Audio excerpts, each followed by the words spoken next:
तरफ में। उससे पहले if you are not willing to learn, अगर आप सीखना नहीं चाहते, आपको कोई नहीं सिखा सकता। अगर आप सीखना नहीं चाहते, आपको कोई नहीं सिखा सकता। If you are determined to learn, अगर आप सीखना चाहते हो तो आपको कोई रोक भी नहीं सकता। ये चीज याद रखना है आप लोगों ने। कई सारी चीजें होती है फ्रेंड जो आप लोगों को टफ लगती है। पहले आप लोगों को जो है ना 1 2 3 4 भी बहुत टफ लगता था, ठीक है। आप लोगों को बचपन में कहा जाता था कि 1 से लेकर बेटा चलो 20 तक की गिनती सुनाओ, आप 1 2 3 4 8 9 11 12 14 16 17 13 ऐसा करते थे, और उसके बाद में आपको 20 तक की गिनती याद नहीं होती थी। लेकिन आज आप देखिए, आप लोग सब धड़ाधड़ धड़ाधड़ कितनी भी बड़ी जो है गिनती आप लोगों को बोल सकते हो आप। एबीसीडी आपको लर्न नहीं होता था पूरा का पूरा। आज भी आप देखते होंगे कि आपके जो बच्चे या आपके आसपास में बच्चे होंगे वो इसी तरीके से करते हैं या नहीं करते? बताइए जल्दी से, ये बात सही है या नहीं? तो फ्रेंड्स यही चीज है, हमारा माइंड ऐसे ही काम करता है। पहले चीज नहीं आती है, लेकिन जब आप लोग पूरी कोशिश करते हो, पूरा डिटर्मिनेशन के साथ में कोशिश करते हो, पूरी दृढ़ इच्छा शक्ति के साथ में कोशिश करते हो, आपको चीज आ जाती है और आप उसमें एक्सेल कर सकते हो। और बस क्या है, ये चीजें सीख गए आप लोग, फिर आपको एग्जाम क्लियर करनी है और अपनी जॉब पे लगनी है। कितना आसान है। कोई आप लोगों से फिजिकल आपसे मेहनत नहीं करने के लिए बोल रहा है, कोई गड्ढे नहीं खोदने बोल रहा है आप लोगों से ये मेहनत करने के लिए बोल रहा है सिर्फ। अगर मानते हो तो अच्छे से पढ़ाई करो और आगे बढ़ो। चलिए पहले क्वेश्चन की तरफ में आगे बढ़ते हैं फ्रेंड्स। वह सिख गुरु कौन था जिन्हें औरंगजेब के शासनकाल में मौत के घाट उतार दिया गया था? एक टीआरई के एक शिफ्ट के अंदर में पूछा गया क्वेश्चन है, ठीक है। तो जल्दी जल्दी से इस पर्टिकुलर क्वेश्चन का आंसर कर देंगे सभी के सभी लोग। बताइए इस क्वेश्चन का आंसर क्या होगा आप लोगों का? देखिए यहां पर में बोला गया है कि वो सिख गुरु कौन थे जिनको, ठीक है, औरंगजेब के समय काल के अंदर में उनको जो है मृत्यु दंड दिया गया था या मृत्यु के घाट उतार दिया गया था, क्योंकि उन्होंने औरंगजेब की बात नहीं मानी थी। और ये क्वेश्चन एक्चुअल क्वेश्चन है जो एग्जाम में आया था आप लोगों का। हर राय, हर कृष्ण, ठीक है, Govind Singh ji, more than one of the above, none of the above. तो देखिए फ्रेंड्स 10 सिख गुरु हुए हैं सिखिज्म के अंदर में, ठीक है, 10 सिख गुरु। उनमें से 2 सिख गुरु ऐसे हैं जिनको मौत के घाट उतार दिया गया था मुगल शासकों के द्वारा। एक थे आपके, ठीक है, गुरु अर्जन देव जी, ठीक है, और एक थे आपके, ठीक है, जो कि यहां पर मैं आप लोगों ने बताना है औरंगजेब के समय काल के अंदर में। तो आंसर यहां पर में क्या हो जाएगा? जितने भी लोग यहां पर में सी आंसर लगा रहे हैं उन सभी का आंसर गलत है। गुरु गोविंद सिंह जी नहीं है यहां पर में, answer none of the above हो जाएगा आपका। जो 9वें सिख गुरु है गुरु तेग बहादुर जी, उनको मौत के घाट उतारा गया था, ठीक है। तो आंसर आपका ई होगा। गुरु गोविंद सिंह जी जो है गुरु तेग बहादुर के बेटे थे, ठीक है। तो गुरु तेग बहादुर जी, तेग बहादुर, इनको जो है औरंगजेब के समय काल के अंदर में मृत्यु दंड दे दिया गया था। और उनके बाद उनके बेटे गुरु गोविंद सिंह जी जो है वो शासक बने, जो है गुरु बने थे बेसिकली। तो गुरु तेग बहादुर 9th नंबर के गुरु थे, ये भी याद रखना है आपसे।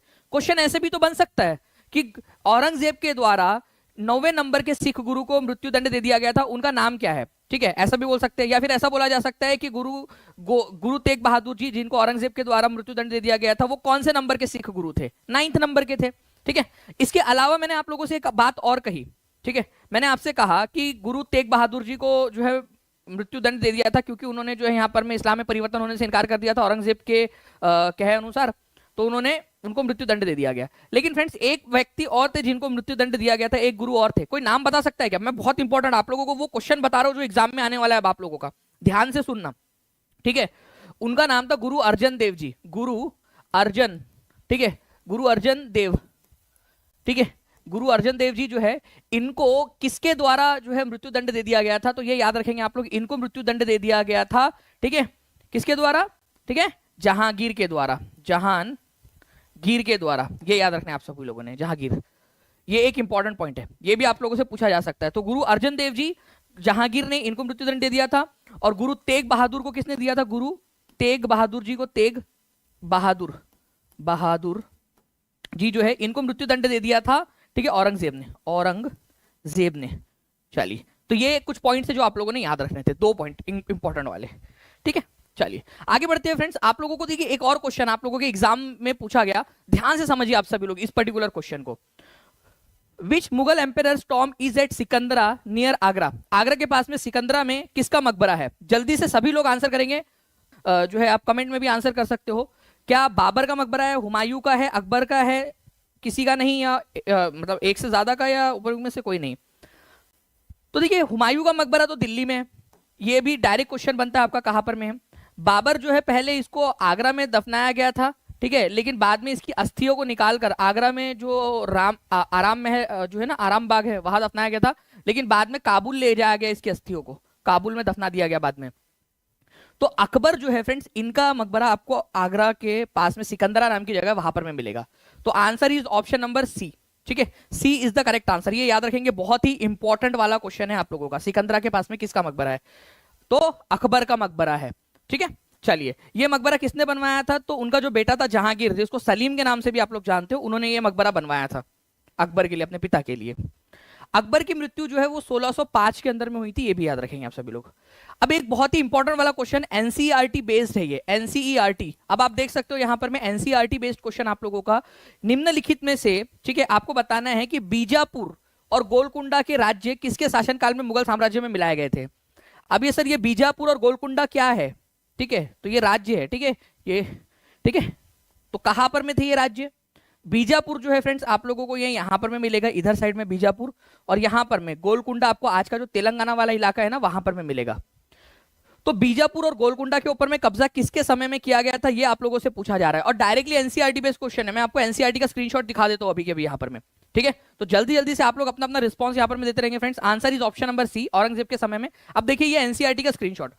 अब क्या हुआ कि भारत का बहुत सारा हिस्सा जो है वो अंग्रेजों ने, जो मुगल थे उन्होंने अपने कब्जे में ले लिया था, लेकिन अभी भी बीजापुर और गोलकुंडा, ठीक है, ये मुगलों के अधीन नहीं थे। तो उनके ऊपर में औरंगजेब ने क्या किया फ्रेंड्स, अभियान चलाए। सबसे पहले बीजापुर को उसने कब्जे में ले लिया। ठीक है, जो बीजापुर है, मैं यहां पर में लिख देता हूं आप लोगों के लिए ना। ठीक है, इसको देखिए यहां पर में, ये है आपका बीजापुर और ये है गोलकुंडा। ठीक है, गोलकुंडा। तो बीजापुर जो है फ्रेंड्स आप लोगों ने याद रखना है कि 1685 है उसके अंदर में बीजापुर को कब्जे में ले लिया गया, और 1687 मतलब बेसिकली 1687 के अंदर में, ठीक है, गोलकुंडा के ऊपर में कब्जा कर लिया गया। तो 1685, 1685 और 1687 के अंदर में गोलकुंडा के ऊपर में। और ये क्वेश्चन जो है फ्रेंड्स, ऐसा ही एक क्वेश्चन जो है एनवीएस की एग्जाम जो हुई थी ना आप लोगों की, उसके अंदर में भी आया हुआ था, ऐसा ही इससे मिलता जुलता क्वेश्चन। ठीक है, तो ये बहुत ही इंपॉर्टेंट वाला जो है फ्रेंड्स आप लोगों को याद रखना है, आप लोगों के पॉइंट्स है जो एग्जाम के अंदर में आप लोगों से पूछे जा सकते हैं। तो प्लीज इस पर्टिकुलर पॉइंट को आप लोग याद रखेंगे। ठीक है, तो बीजापुर गोलकुंडा ये दोनों के दोनों क्या है आप लोगों के फ्रेंड्स? ठीक है, दोनों के दोनों क्या है, राज्य थे। दक्षिण भारत के अंदर में दक्कन सल्तनत भी, इनको दक्कन की सल्तनत का भी भाग माना जाता था। ठीक है, औरंगजेब के समय में ये इनमें मिले थे। अब देखिए फ्रेंड्स यहां पर में, what name did Alauddin Khilji give to Chittor after capturing it? ठीक है, वो कौन सा गाना था आप लोगों का, अभी मूवी आई थी पद्मावती, ठीक है, पद्मावत मूवी है ना, उसके अंदर में भी आपने देखा है कि अलाउद्दीन खिलजी ने जो है अभियान चलाए थे बहुत सारे। तो आप लोगों को ये बताना है कि what name did Alauddin Khilji give to Chittor after capturing, कि चित्तौड़ के ऊपर में जब उसने जीत लिया था तो चित्तौड़ को क्या नाम दिया था? बहुत बढ़िया फ्रेंड्स, आप लोगों के देखिए नाम यहाँ पर आप लोगों के जो है कंटिन्यूअसली आंसर्स आ रहे हैं यहाँ पर में। जिंदा पीर के नाम से औरंगजेब को जाना जाता था, वेरी गुड। यहाँ अलाउद्दीन खिलजी की बात हो रही है, तो अलाउद्दीन खिलजी जो है फ्रेंड्स आदिलाबाद, जलालाबाद, फिरोजाबाद, क्या नाम दिया था आप लोगों का? तो इनमें से कोई भी नहीं है। यहाँ पर में आप लोगों को याद रखना है कि चित्तौड़ को उसने नाम दिया था यहाँ पर में खिजराबाद। ठीक है, खिजराबाद, जो उनका बेटा था ना खिजर खान, ठीक है, एक सुल्तान का जो सन था खिजर खान, खिजर, उनके नाम पर खिजराबाद उन्होंने नाम यहाँ पर में दिया था। तो ये याद रखेंगे आप लोग, खिजराबाद उन्होंने नाम दिया था। ठीक है, तो कहां पर में मिलेगा आपको चित्तौड़? ये यहाँ पर में देखिए चित्तौड़गढ़, ये इधर में आप लोगों को मिलेगा। आज का ये राजस्थान वाला इलाका ये इस इलाके में था, तो खिजराबाद नाम कर दिया था उन्होंने उसका। ठीक है, खिजराबाद लिख दीजिए सभी लोग यहाँ पर में, ताकि याद हो जाए आप लोगों को। ठीक है, ओके, तो खिजर खान के नाम के ऊपर में खिजराबाद उन्होंने नाम कर दिया था उसका, चित्तौड़ का। ओके, चलिए, और कब उन्होंने जीता था यहाँ पर में, चित्तौड़ के ऊपर में कब्जा कब कर लिया था, ये साल भी आप लोगों से पूछा जा सकता है। तो 1303 के अंदर में, 1303 के अंदर में इन्होंने ये राज्य जीत लिया था। तो हमने क्या सीखा इसमें, चित्तौड़ के ऊपर में कब्जा कब किया गया, अपने आप में एक नंबर का क्वेश्चन यहाँ पर में बन सकता है। ठीक है, तो ये ईयर आप लोग लिखेंगे यहाँ पर में। ठीक है, चित्तौड़ का नाम बदल के क्या कर दिया था, ये नाम आप लोग यहाँ पर में लिखोगे। तो 2 क्वेश्चन आप लोगों के यहाँ पर में प्रिपेयर्ड हो गए। ठीक है, आगे बढ़ते हम लोग यहाँ पर में फ्रेंड्स, एक क्वेश्चन आप लोगों के लिए प्रैक्टिस वाला, अलाउद्दीन खिलजी ने किस स्थान का नाम बदलकर खिजराबाद रखा था? ये क्वेश्चन जो है OTET के एग्जाम के अंदर में, ठीक है, उड़ीसा टेट के एग्जाम में 2016 में आया था। अब आप लोग आंसर कीजिए यहाँ पर में, जल्दी जल्दी से इस पर्टिकुलर क्वेश्चन का आंसर करेंगे आप सभी लोग। हर एक बच्चा इस पर्टिकुलर क्वेश्चन का आंसर करेगा जल्दी से जल्दी। देखिए फ्रेंड्स, यहां पर मैं बोला गया अलाउद्दीन खिलजी ने किस स्थान का नाम बदलकर खिजराबाद रख दिया था, तो चित्तौड़ का नाम बदल के रख दिया था। अब आप लोगों से एक सवाल ये पूछ रहा हूं मैं यहां पर मैं कि चित्तौड़ जो है इस पर विजय कब हासिल की गई थी, कौन से साल में, ये आप लोग वापस से लिख दीजिए। एक बार फिर से लिख दो, आप लोगों की भलाई के लिए, आप लोगों को चीजें जो है लंबे समय तक याद रहेंगी फिर, ठीक है। तो C is the correct answer. अब देखिए फ्रेंड्स, हु बिल्ड 2.5 दिन का झोपड़ा। 2.5 दिन का झोपड़ा किसने बनाया था? 2.5 दिन का झोपड़ा अगर आप लोग देखोगे, ठीक है, अब ये एक रिप्रेजेंटेशन इमेज है आपकी। 2.5 दिन का झोपड़ा एक मस्जिद है, ठीक है, वो किसने बनवाई थी और कौन से शहर में है, सिटी भी बता देंगे आप लोग कौन सी सिटी के अंदर में है, ठीक है, ये भी एक इंपॉर्टेंट क्वेश्चन बनता है। तो 2.5 दिन का झोपड़ा जो है कुतुबुद्दीन ऐबक ने बनाया था फ्रेंड्स, ठीक है, कुतुबुद्दीन ऐबक ने, और ये है आप लोगों को मिलेगा अजमेर के अंदर में। बहुत ही इंपॉर्टेंट वाला क्वेश्चन में से एक है ये। 2.5 दिन का झोपड़ा एक मस्जिद है अजमेर के अंदर में, कुतुबुद्दीन ऐबक ने इसको बनवाया था। डायरेक्ट क्वेश्चन आप लोगों का बनेगा एग्जाम के अंदर में, तो प्लीज इस पर्टिकुलर क्वेश्चन को याद रखिए आप लोग। कुतुबुद्दीन ऐबक ने अजमेर में 2.5 दिन का झोपड़ा बनाया था। कुतुबुद्दीन ऐबक ने ही कुव्वतुल इस्लाम मस्जिद, जो कि दिल्ली की पहली मस्जिद है, कुव्वतुल इस्लाम मस्जिद दिल्ली की पहली मस्जिद, उसको बनाने की शुरुआत की थी। कुतुब मीनार बनवाने की शुरुआत भी कुतुबुद्दीन ऐबक ने ही की थी, ये याद रखना है आप लोगों ने। कुतुबुद्दीन ऐबक दिल्ली सल्तनत का पहला शासक था। ये पहले मोहम्मद घोरी का गुलाम हुआ करता था, पहले मोहम्मद घोरी का। जब मोहम्मद घोरी की मृत्यु हो गई 1206 में, तो इसने अपने आप को सुल्तान घोषित कर दिया भारत का, ठीक है।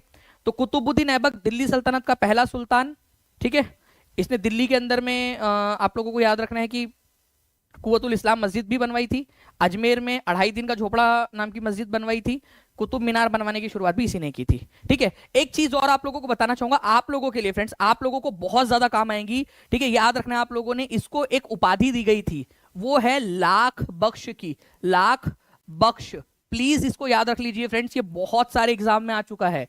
लाख बख्श की उपाधि किसको दी गई थी, ठीक है, लाख बख्श पूछा जाता है, लाख बख्श किसको कहा जाता था, ठीक है, लाख बख्श क्यों बोला जाता था? क्योंकि अपने जो लेखक हुआ करते थे, जो लेखक थे इसके समय के अंदर में, ठीक है, जिसको तवारीख के लेखक भी हम लोग बोल सकते हैं, इतिहासकार टाइप के, उन लोगों को लाखों अशरफिया जो है वो दिया करता था, तो लाख बख्श की उपाधि दी गई थी इसको। तो लाख बख्श किसकी उपाधि थी? कुतुबुद्दीन ऐबक की। ये कभी भी क्वेश्चन आपसे पूछा जा सकता है, तो इसके लिए भी प्रिपेयर्ड रहेंगे आप सभी लोग, ठीक है, जो जो पॉइंट्स आपको बताया मैंने यहाँ पर में। चलिए आगे बढ़ते हैं फ्रेंड्स, आपको बताना है कि जो है शिवाजी का राज्याभिषेक जो है कब हुआ था। अब एक क्वेश्चन पहले आप लोग जो है इसका आंसर करिए, शिवाजी का। शिवाजी आपको पता होना चाहिए फ्रेंड्स, शिवाजी जो है यहाँ पर में महाराष्ट्र, जो मराठवाड़ा का जो इलाका है ना, यहाँ पर में महाराष्ट्र में, ठीक है, यहाँ के छत्रपति थे, यहाँ पर में उन्होंने अपना इंडिपेंडेंट राज्य स्थापित किया था। अपना राज्याभिषेक उन्होंने कब करवाया था? 1674 के अंदर में, 1674 के अंदर में, ठीक है। कहां पर में किया था उन्होंने? शिवनेर में, रायगढ़ में, सूरत में, एक से ज्यादा जगह के ऊपर में, या नन ऑफ द अबव में? एक से ज्यादा जगह पे कैसे होगा इसका आंसर? ऑब्वियस सी बात है, ठीक है, डी तो आंसर हो ही नहीं सकता।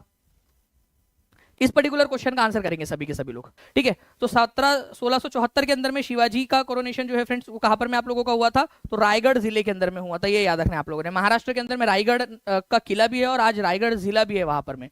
तो 6 जून 1674 के अंदर में शिवाजी महाराज का रायगढ़ जिले के अंदर में राज्याभिषेक हुआ था, ठीक है। और आप लोगों को बता दूं कि यहीं पर उन्होंने छत्रपति की उपाधि ली थी। छत्रपति जो है इसका मतलब होता है सम्राट, ठीक है। छत्रपति जो है, जो शब्द है ना, हम लोग जो हिंदी में नॉर्मली सम्राट बोलते हैं, उसी का एक सिनोनिम है ये। तो 1674 के अंदर में रायगढ़ के अंदर में, ठीक है। तो शिवाजी का राज्याभिषेक रायगढ़ के अंदर में हुआ था 1674 के अंदर में। नाउ फ्रेंड्स, हम लोग आगे उठा सकते हो लाभ, ठीक है। कोई जानकारी चाहिए तो आप लोग जो है फ्रेंड नीचे में जो नंबर चल रहा है उसके ऊपर में कॉल कर सकते हो, या व्हाट्सएप भी कर सकते हो अगर कॉल नहीं लग रहा है तो, ताकि टीम आपकी मदद कर पाए। अब देखिए फ्रेंड्स, यहाँ पर मैं ICAR टेक्नीशियन के अंदर में और महाराष्ट्र पुलिस कांस्टेबल जो एग्जाम हुई थी नवी मुंबई के लिए, उसके अंदर में भी ये क्वेश्चन आया हुआ था। तो आप लोगों से जो मैं क्वेश्चन बता रहा हूँ ना कि ये इंपॉर्टेंट वाला क्वेश्चन है, तो आप उसको सीरियसली लीजिए, क्योंकि जब आपको बता रहा हूं कि ये क्वेश्चन इंपॉर्टेंट है, तो वो क्वेश्चन सच में इंपॉर्टेंट है। आप लोगों के पास में एक ऐसा हथियार आ रहा है कि आप कोई भी एग्जाम उससे क्लियर कर सकते हो। तो शिवाजी महाराज को छत्रपति के रूप में राज्याभिषेक कब किया गया था आप लोग बताएंगे, और कौन सा, ठीक है, कौन सा किला था वो? किला भी पहले किला हुआ करता था, अब तो चलो पूरा जिला बन गया है वो, ठीक है। कौन सी जगह थी जहां पर में ये राज्याभिषेक हुआ था? कोशिश तो करो यहाँ पर में आप लोग, ठीक है, कोशिश तो करो कम से कम यारो, ठीक है, कोशिश तो करो, ठीक है। जितना जो स्पेलिंग्स याद आती है वो लिखो, थोड़ा थोड़ा धीरे धीरे। आप बचपन में तुतला तुतला के बोलते थे, ठीक है, आपको एप्पल की स्पेलिंग भी नहीं आती थी, आपको जो है गिनती ABCD पूरी नहीं आती थी, फिर भी सीख गए ना। कोशिश ही नहीं करते तो कैसे सीखते? कोशिश करो, चाहे गलत होगा आंसर, और क्या होगा उससे ज्यादा, लेकिन धीरे धीरे सीख जाओगे। तो 1674 के अंदर में जो है फ्रेंड्स ये हुआ था, और किले का नाम आप लोग यहाँ पर बता देंगे कौन सा किला था। तो नाउ नेक्स्ट क्वेश्चन है फ्रेंड्स, हु इस्टेब्लिश कलकत्ता, ठीक है, जिसको आज हम लोग कोलकाता के नाम से भी जानते हैं शहर को। तो वहां पर में मेडिकल कॉलेज की स्थापना किसने की थी, ये आप लोग बताएंगे जल्दी जल्दी से।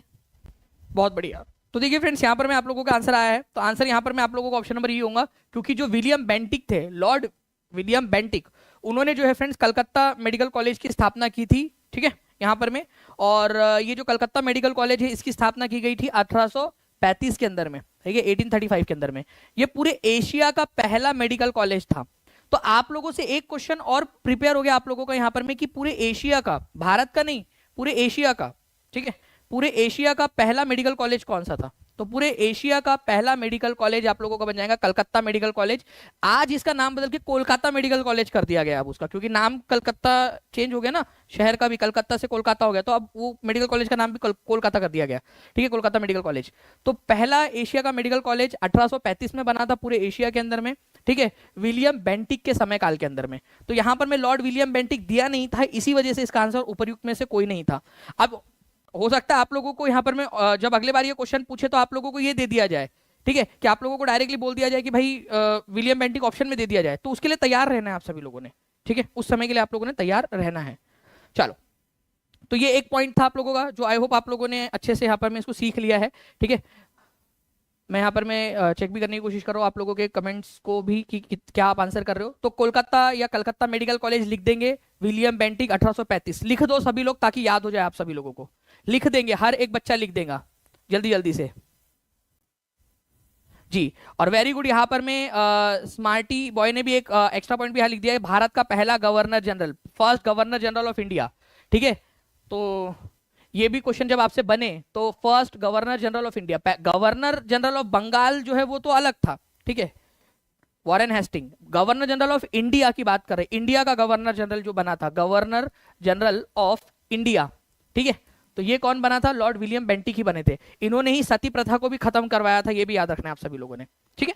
तो कुछ देखिए कितने सारे इंपॉर्टेंट पॉइंट्स है जो हम लोग बन रहे हैं, पढ़ रहे हैं यहाँ पर मैं आपका लिखा हुआ भी है कि लॉर्ड विलियम बेंटिक जो है ये आखिरी गवर्नर जनरल थे बंगाल के, क्योंकि उसका नाम बदलकर अब गवर्नर जनरल ऑफ बंगाल का नाम बदल के गवर्नर जनरल ऑफ इंडिया कर दिया गया था, ठीक है। तो गवर्नर जनरल ऑफ बंगाल का नाम बदल के गवर्नर जनरल ऑफ इंडिया किया गया, और पहले गवर्नर जनरल ऑफ इंडिया कौन बने, वही जो आखिरी गवर्नर जनरल ऑफ बंगाल थे, विलियम बेंटिक, ठीक है।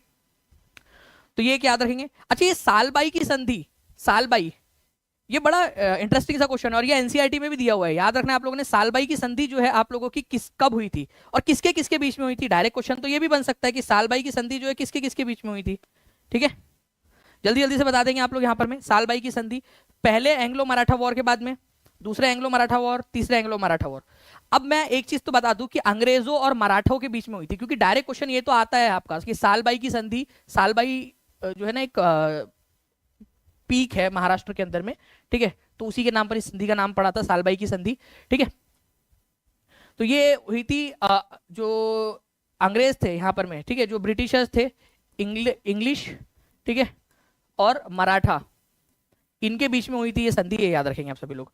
तो पहला जो मराठा वॉर हुआ था आप लोगों का, एंग्लो मराठा वॉर, एनसीईआरटी का स्क्रीनशॉट है डायरेक्टली आप लोगों के लिए, आप देख सकते हो। तो एक के बाद एक कई युद्धों में कंपनी ने मराठों को घुटने टेकने पर मजबूर कर दिया था। पहला युद्ध जो है एंग्लो, पहला मराठा एंग्लो मराठा युद्ध, बड़ा बड़ा लिख रहा हूं यहां पर मैं क्योंकि ये क्वेश्चन बनेगा एग्जाम में, 1782 के अंदर में हुआ था, 1782 के अंदर में सालबाई की संधि के साथ में खत्म हुआ ये, ओके, ये याद रखेंगे आप लोग, ठीक है।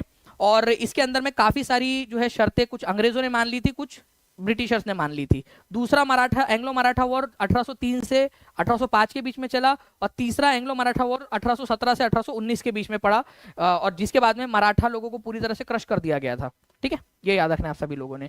इसी के बाद में मराठा जो थे उन लोगों को बिठूर भेज दिया गया था कानपुर में, ठीक है, पेशवा बाजीराव दो जो थे वो हारे थे इसके अंदर में, ओके, और उनको भेज दिया गया। अब क्वेश्चन क्या बनेगा पता है आप लोगों को, मैं बताता हूं आप लोगों को, ध्यान से समझो आप लोग, आप मुझे बताना, ठीक है, आप मुझे बताना, यहां पर मैं आप लोगों से बोला जाएगा पेशवा बाजीराव दो, वो बाजीराव मस्तानी वाले नहीं है, वो तो बड़े महान थे यार, ये तो ऐसे ही थे। पेशवा बाजीराव दो जो कि लास्ट पेशवा थे, लास्ट पेशवा थे, इनको कानपुर में भेज दिया गया था, कानपुर के पास में एक जगह है बिठूर नाम की, ठीक है, बिठूर, बिठूर नाम की जगह, वहां पर में भेज दिया गया था उनको महाराष्ट्र से दूर, ताकि वो कोई पॉलिटिकल एक्टिविटी ना कर पाए। कौन सा युद्ध के बाद भेजा गया था, आप लोग बताएंगे? First Anglo Maratha war, first Anglo Maratha war, second Anglo Maratha war, ठीक है, एंग्लो मराठा, या फिर थर्ड एंग्लो मराठा, या none of the above, more than one of the? आप लोग बता देंगे, आप लोग बताइए। अभी आप लोगों को अभी आपको बताया कौन सा वाला आंसर होगा इसका, और आप लोग आंसर कर पा रहे हैं सभी के सभी लोग। तो इस तरीके से जब आप लोग करोगे ना फ्रेंड, तो आपके क्या क्या पॉइंट क्लियर हुआ आपका, ध्यान से समझिए आप लोग। आपका एक पॉइंट क्लियर हुआ, यहां पर में एक नंबर आपको यहां मिलेगा कि आखिरी पेशवा कौन थे, उनको कहां भेजा गया था, एक नंबर यहां पर में क्लियर हो गया आपका, यहां एक नंबर आपका बन सकता है। और थर्ड एंग्लो मराठा वॉर के बाद में भेजा गया था उनको, ठीक है, तो ये भी आपका पॉइंट क्लियर हो गया। 3 क्वेश्चन आप लोगों के क्लियर हो गए यहां पर में, ठीक है। तो ये प्लीज, ये कुछ पॉइंट्स है जो आप लोग याद रखोगे सभी के सभी लोग, इंपॉर्टेंट वाले पॉइंट है। एंड तो तीसरे एंग्लो मेट्रो जो मराठा वॉर था फ्रेंड्स, उसके बाद में मराठा लोगों को पूरी तरह से क्रश कर दिया गया, उनको पूरी तरह से खत्म कर दिया गया, और उनके पेशवा जो थे, पेशवा बाजीराव दो, उनको बिठूर भेज दिया गया था। अब देखिए, ये क्वेश्चन आया था एसएससी सीपीओ के एग्जाम में, और ये क्वेश्चन का आंसर आप लोग करोगे। यहाँ 2300 के करीब बच्चे देख रहे हैं, और मैं चाहता हूँ कि सारे के सारे 23, ठीक है,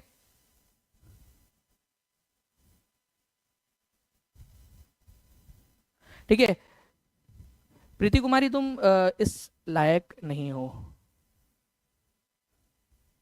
तो यू हैव बीन ब्लॉक्ड, तो आप जा सकती हो। इससे पता चलता है कि ये सॉरी प्रीति, हाँ, प्रीति कुमारी के उनके घर के संस्कार कैसे, देखिए उनके कैसे पता है क्या, जैसे मैंने अभी आपको आपके 30 सेकंड्स लिए आप लोगों को इसके बारे में बताया मैंने, तो उनका बोलना है कि सर इसके बारे में बताइए, पढ़ाई करी। उनका क्या पता है, उनके उनके घर पर ये सिखाया उनको कि बस लेते जाओ, जितना मिलता लेते जाओ, यहाँ से भी मिलता ले लो, वहां से लेता, कोई किसी मतलब कुछ तुमको कुछ नहीं करना, ठीक है, बस लेते जाओ, ठीक है, किससे, बाजू वालों से मिल रहा है ले लो, इधर से मिल रहा है ले लो, ठीक है। ये संस्कार, ये दिखाते हैं तुम्हारे संस्कार, दिखाते हैं तुम्हारे वो, ठीक है, कि क्या सिखाया गया है तुमको, कि ले लो, बस ले लो, जिससे जितना मिलता ले लो।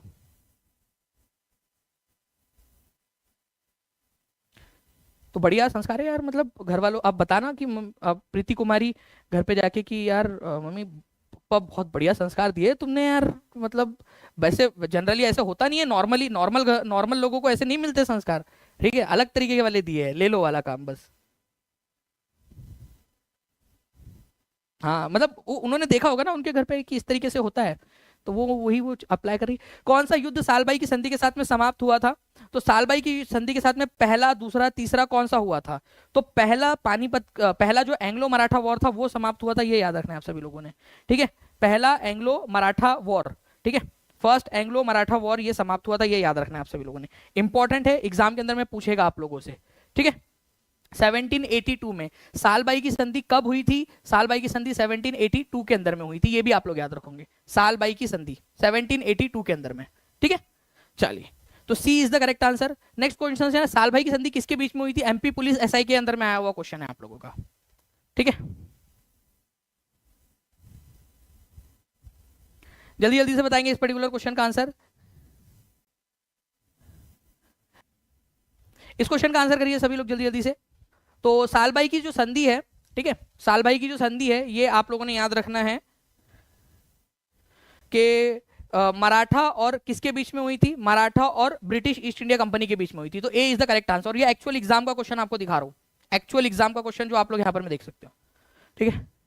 चलिए, तो ट्रीटी ऑफ सालबाई कब हुई थी? जल्दी से आंसर कर दीजिए, क्योंकि ये क्वेश्चन जब आप लोगों को आएगा एग्जाम के अंदर में, और जो बच्चा ये सोच के बैठा हुआ है ना कि एक बार बस क्वेश्चन देख लिया, आंसर कर दिया और आगे बढ़ गया और उसको याद रहेगा, भाई तुमने बचपन से सारी चीजें पढ़ी है, याद इसलिए नहीं क्योंकि रिवीजन नहीं किया है, सिंपल सी बात है।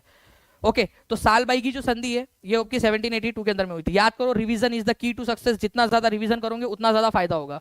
ओके, नाउ फ्रेंड नेक्स्ट है आप लोगों का, किस एक्ट के द्वारा ईसाई मिशनरियों की गतिविधियों पर लगी रुकावटों को हटा दिया गया? क्रिश्चियन मिशनरीज के ऊपर में जो आपका जो लगाया गया था, रुकावटें लगाई गई थी, वो हटा दी गई, और क्रिश्चियन ईसाई मिशनरियों को खुली छूट दे दी गई कि जितना ईसाई धर्म का प्रचार प्रसार कर सकते वो कर ले। तो किस एक्ट के द्वारा ईसाई मिशनरियों की गतिविधियों पर लगी रोकों को हटा दिया गया था? Regulating act, Pitt's India act, 1793 का जो चार्टर एक्ट आया था उसके जरिए, इनमें से एक से ज्यादा में या कोई नहीं? तो आंसर जो है फ्रेंड्स एक्चुअल में ये आपका चार्टर एक्ट 1813 था। हाई लेवल क्वेश्चन है बट आप लोग समझने की कोशिश कीजिए।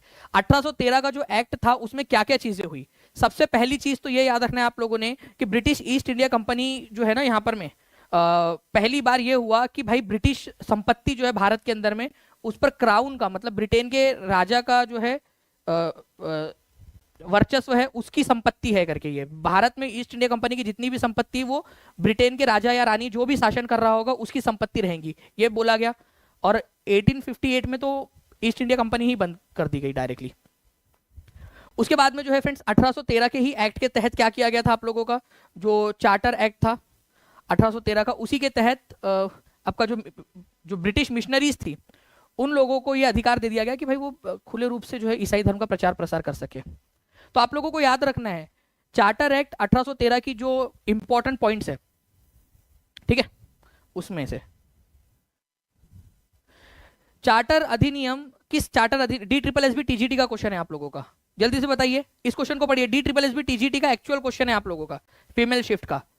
तो जो भी पढ़ा रहा हो आपको इतना ज्यादा मजबूत बना दे रहे हैं यहाँ पर में कि आप लोग अच्छे से इन सारी चीजों को याद कर सके, ठीक है, और अपनी एग्जाम क्लियर कर सके। एक नहीं मल्टीपल एग्जाम क्लियर कर सकते हो आप लोग।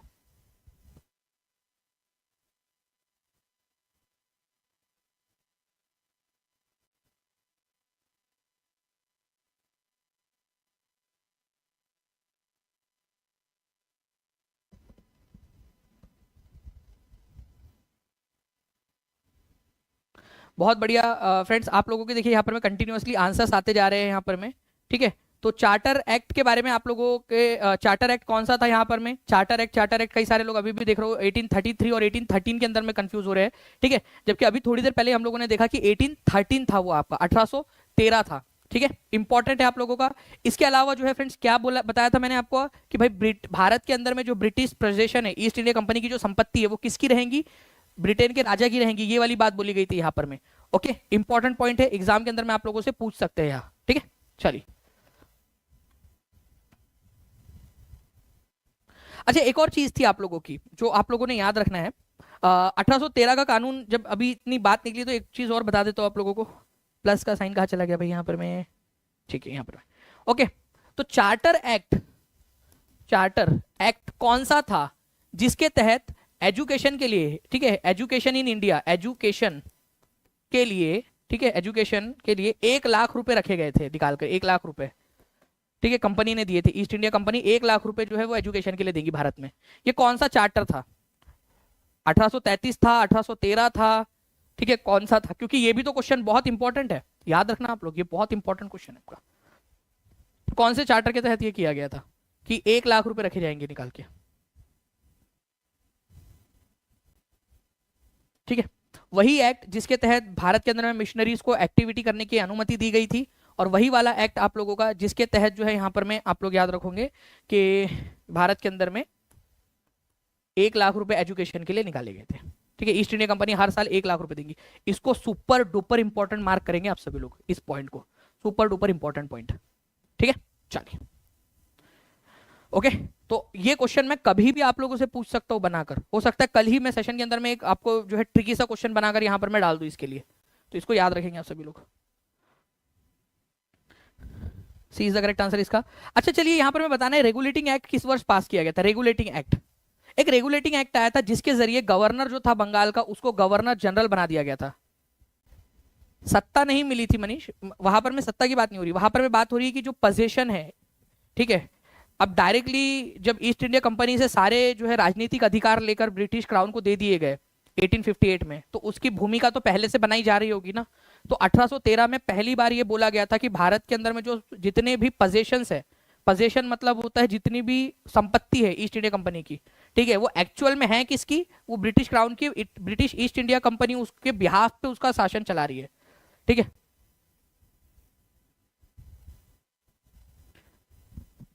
तो रेगुलेटिंग एक्ट 1773 था आप लोगों का, जिसके जरिए जो है गवर्नर जनरल ऑफ बंगाल की पोस्ट बनाई गई थी। गवर्नर जनरल ऑफ बंगाल कौन थे पहले गवर्नर जनरल ऑफ बंगाल, ये भी आप बता दीजिए। गवर्नर जनरल ऑफ बंगाल पहले बने थे वॉरेन हेस्टिंग, ठीक है, वॉरेन हेस्टिंग्स, ठीक है। ये भी याद रखेंगे आप सभी लोग। इसके अलावा जो है फ्रेंड्स एक चीज और आप लोगों को याद रखना है कि एक क्वेश्चन आया था कि एग्जाम के अंदर में कि पहली बार गवर्नर जनरल की पोस्ट कब बनी थी। सिर्फ ऐसा पूछा था गवर्नर जनरल की पोस्ट कब बनी थी, उसमें ना तो गवर्नर जनरल ऑफ इंडिया बोला गया था, ना तो गवर्नर जनरल ऑफ बंगाल बोला गया था, सिर्फ गवर्नर जनरल। तो गवर्नर जनरल की पोस्ट पहली बार बंगाल के लिए बनी थी, गवर्नर जनरल ऑफ बंगाल 1773 में। तो उसका आंसर रेगुलेटिंग एक्ट 1773 था। ठीक है, गवर्नर जनरल ऑफ इंडिया की पोस्ट 1833 में बनी थी, 1833 के अंदर में। ठीक है, चलिए। तो रेगुलेटिंग एक्ट के तहत एक सर्वोच्च न्यायालय की स्थापना भी की गई थी आप लोगों की, और वो सर्वोच्च न्यायालय की स्थापना कहां पर में की गई थी, तो कलकत्ता में की गई थी। ये याद रखना है आप लोगों ने, कलकत्ता में। ये एक क्वेश्चन बन सकता है कि 1773 के रेगुलेटिंग एक्ट के तहत में सुप्रीम कोर्ट बनाया गया था, कहां पर में बनाया गया था, कलकत्ता के अंदर में। ठीक है, ये एक्स्ट्रा पॉइंट आपको बता रहा हूं। आज का हमारा जो सुप्रीम कोर्ट है वो अलग है, ये वाला 1773 के रेगुलेटिंग एक्ट के तहत एक बनाया गया था, उसके अलग अधिकार थे। ठीक है, इसके अलावा अपीलीय अदालत, सदर निजामत अदालत की भी स्थापना की गई थी, लोअर कोर्ट जो थी उनकी भी स्थापना की गई थी यहाँ पर में। ओके, चलिए। नाउ फ्रेंड्स, रेगुलेटिंग एक्ट किस वर्ष पास हुआ था, बीपीएससी की कंबाइंड एग्जाम के अंदर में भी ये क्वेश्चन ऑलरेडी आ चुका है आप लोगों का। आप लोग ही देख लीजिए यहाँ पर में, क्वेश्चन आपका ऑलरेडी आ चुका है, इसी वजह से एग्जाम में पूछा गया था।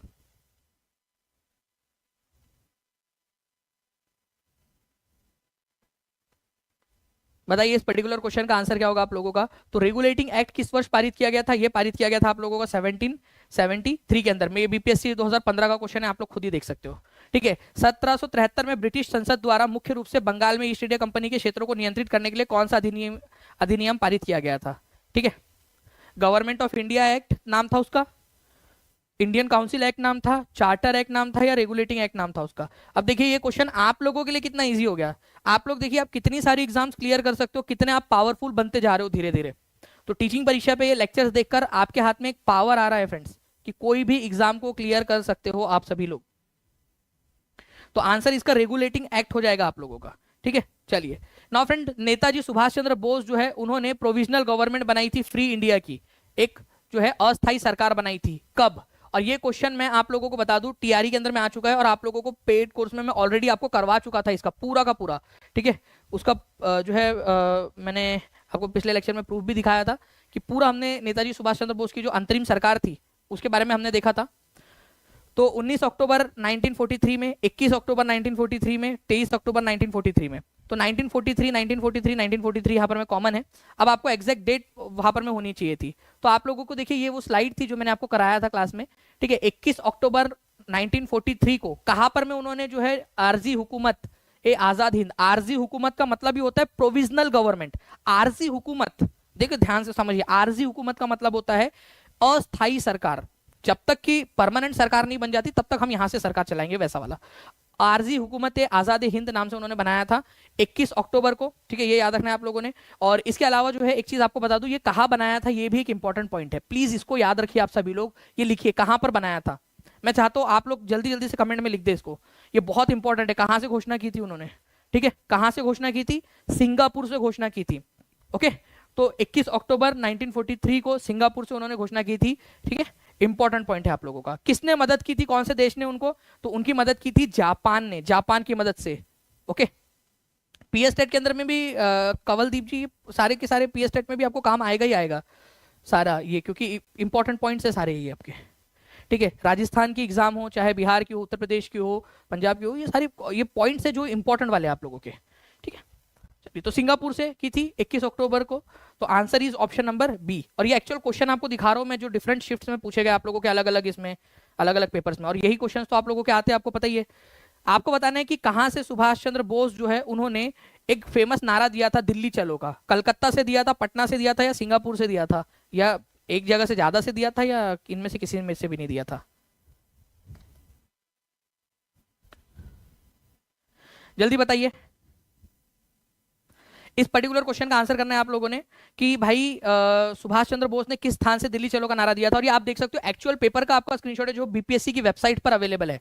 ठीक है, उसमें से लिया है, क्योंकि यही सारे क्वेश्चन आपके जीएस के अंदर में आप लोगों से पूछे जाएंगे। हो सकता है प्राइमरी के अंदर में आपसे जीएस के अंदर में पूछ लिया जाए ये क्वेश्चन, 6 to 8 में पूछ लिया जाए, 9, 10 में, 11, 12 में, कहीं पे भी आपसे पूछा जा सकता है क्वेश्चन जीएस के अंदर में। तो इसको रिवाइज करना है, जितना ज्यादा रिवाइज करोगे उतना ज्यादा अच्छा रहेगा, और जितना ज्यादा आपका रिस्पॉन्स रहेगा उतना ज्यादा आप लोगों के लिए फ्रेंड्स और ज्यादा सेशन लिए जाएंगे। सुभाष चंद्र बोस जो है उन्होंने दिल्ली चलो का नारा कहां से दिया था, ठीक है,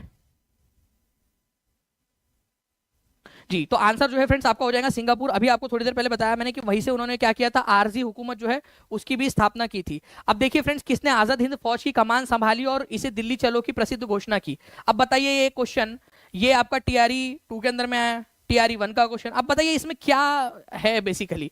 अब ये आंसर तो हर किसी ने करना चाहिए पूरा कमेंट के अंदर में, ठीक है एकदम, कि दिल्ली चलो का नारा किसने दिया था और आजाद हिंद फौज की उन्होंने कमान भी संभाली थी।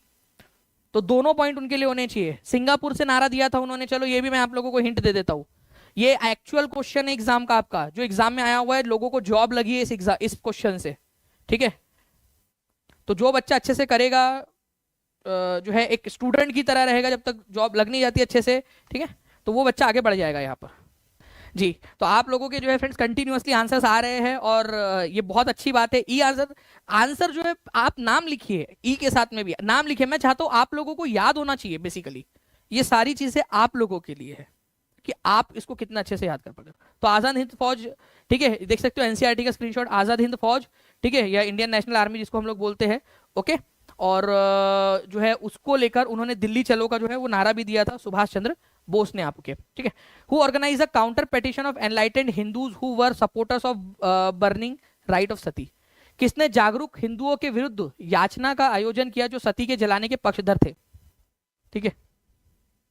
जल्दी बताइए, who organise a counter petition of enlightened Hindus, ठीक है, who were the supporter of burning rite of sati. जो सती, जो महिलाएं होती थी ना, उनको जलाने के लिए जला दिया जाता था। तो आंसर आप लोगों को हो जाएगा फ्रेंड्स राजा राममोहन रॉय। और आप लोग जानते ही हो कि इन्होंने क्या किया था, इन्होंने जो है वो लॉर्ड विलियम बेंटिक को उन्होंने बहुत ज्यादा प्रोत्साहित किया कि भाई आप क्या कीजिए, आप सती प्रथा को बैन कराइए। तो उसी वजह से जो है फ्रेंड्स 1829 में 1829 में सती प्रथा को बैन किया गया, ठीक है।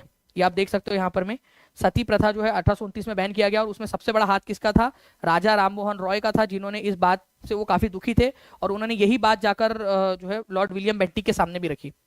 लॉर्ड विलियम बेंटिक ने इसी के ऊपर में एक बात कही थी फ्रेंड्स, कि अगर मैं सती प्रथा को रोकने में, ठीक है, एक दिन भी और देरी करता हूं तो मुझे नहीं पता कि मैं भगवान के पास में जाकर क्या जवाब दूंगा कि मैंने एक दिन की देरी क्यों की। ये लॉर्ड विलियम बेंटिक के शब्द थे और इस पर एक क्वेश्चन आया था यूपी के एग्जाम के अंदर में, तो हो सकता है आप लोगों से भी पूछ लिया जाए कि भगवान को जवाब क्या दूंगा। ये उसने वो स्टेटमेंट दिया था, ठीक है, कि एक दिन भी अगर मैं लेट करता हूँ। वो इतना दुखी हो गया था जब राजा राममोहन रॉय ने उसको समझाया ये चीज, ठीक है।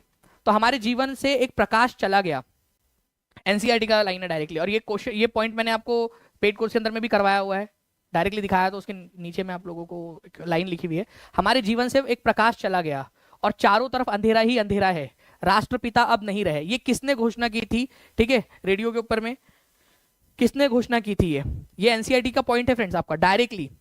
और ये आपके टीआरई में पूछा गया क्वेश्चन, हमारे जीवन से एक प्रकाश चला गया, अब सब तरफ डार्कनेस है, जो फादर ऑफ नेशन है अब वो नहीं रहे। तो ये जो है जवाहरलाल नेहरू ने घोषणा की थी रेडियो से, जवाहरलाल नेहरू ने। तो ये आंसर इसका ऑप्शन नंबर सी हो जाएगा। देखिए फ्रेंड्स, ये आपका वो चित्र है और ये मैंने आपको कराया था, नीचे में आप देख सकते हो आजादी मिलने के 6 महीने के अंदर अंदर ही महात्मा गांधी की जो है वो हत्या कर दी गई 30 जनवरी 1948 में। ये प्लीज ये तारीख भी याद रखना है, ठीक है, कई सारे बच्चे जो है ना वो उसमें भी वो हो जाते हैं। 30 जनवरी 1948 को किया गया था। उनकी अस्थियां किस जगह पे विसर्जित की गई थी, तो जो संगम है इलाहाबाद के अंदर में, तो महात्मा गांधी की अस्थियां कहां पर में विसर्जित की गई, ये क्वेश्चन आया था। कोई बता सकता है कहां पर में विसर्जित की गई होंगी।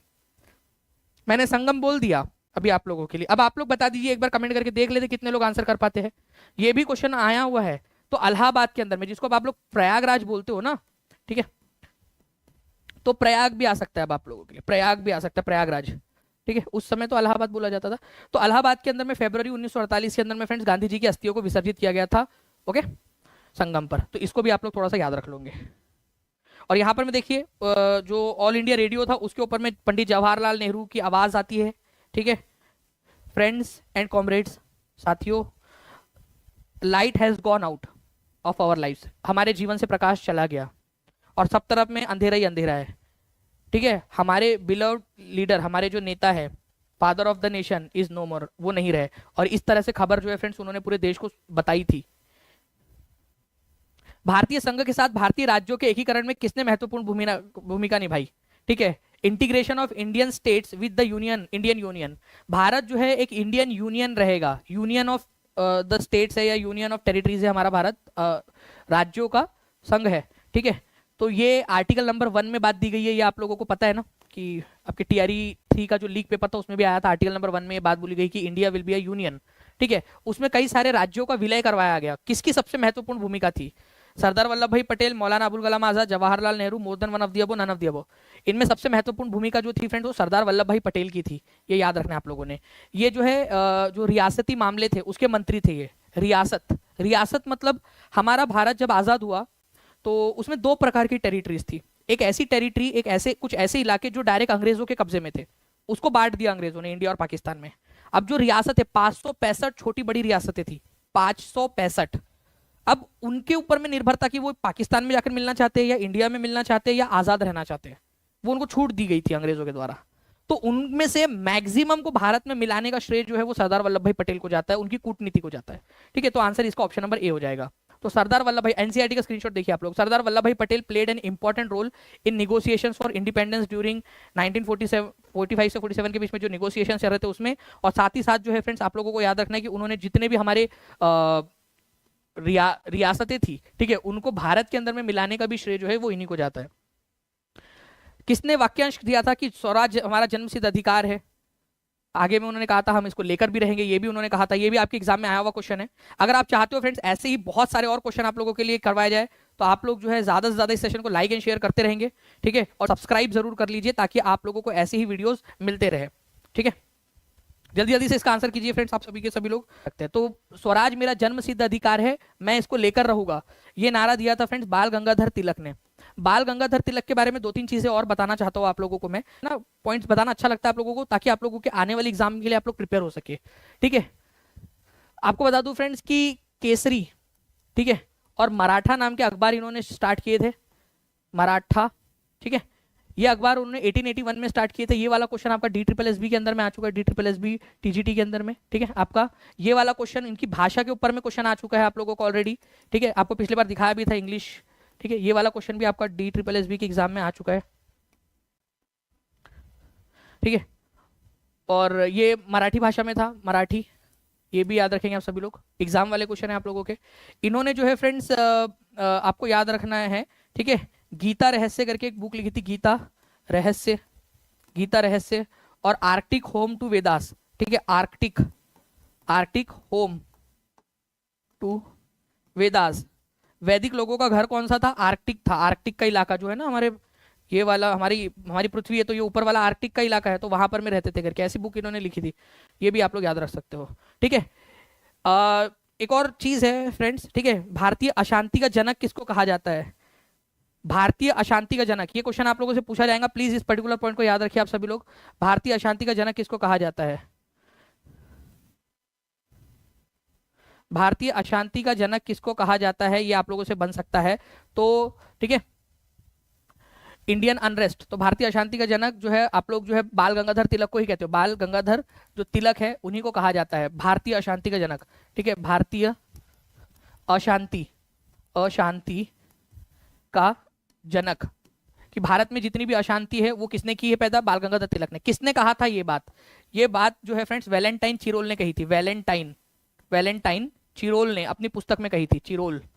ठीक है, वैलेंटाइन चिरोल ने ये ना जो है उनको उपाधि दी थी अशांति का जनक है करके ये।